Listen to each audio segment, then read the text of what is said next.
Hey, welcome back. Riggs here. Wednesday morning means Snapshot, and we are up to Snapshot 20W21A. And check this out. Yeah, brand new whole world type. There are some new map settings that you can choose when you're loading up a game to kind of customize your world. And this is a crazy whole new map type called Caves. We switch into spectator mode here, and we can kind of look around. Yeah, it's kind of like based on the Nether, obviously, with the Netherrack, but then there's no surface. There is, in fact, a nether roof. I guess it's not a nether roof with the jungle temples hanging out on top. Kind of odd. But yeah, you'll find, as you see, there's some other big caves you can kind of dig over to.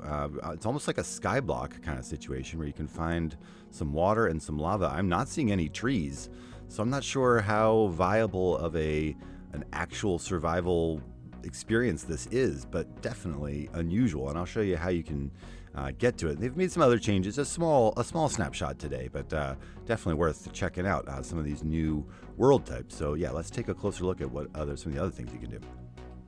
Here we are on the new Create New World screen with this game rules, which has been added fairly recently. I didn't get a chance to cover this snapshot, but yeah, a whole bunch of new kind of game settings you can set for your world to make it a little more customizable. And then yeah, this is where some of the new stuff is. So super flat and large biomes, amplified is old stuff, but caves is brand new.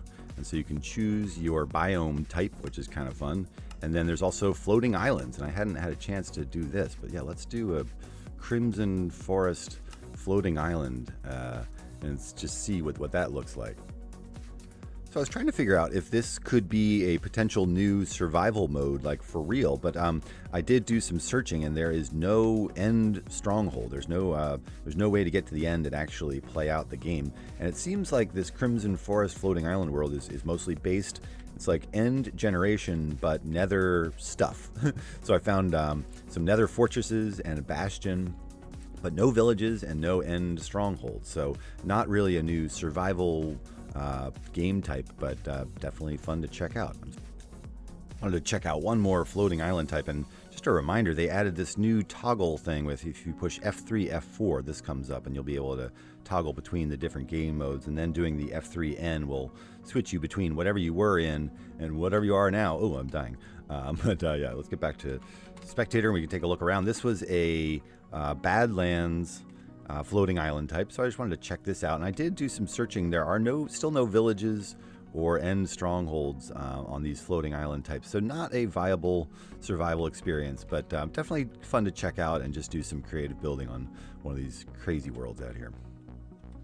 Another huge change was kind of addressed this week. A couple of weeks ago, they made a change to Redstone Dust, which we used to know and love as this little dot here, but then they turned it into this plus, which had actual game mechanic changes, basically something like that. And now they've made it so you can either have it as a dot or a plus. And for Redstoners, you know what this meant, and so having it be toggleable is really interesting.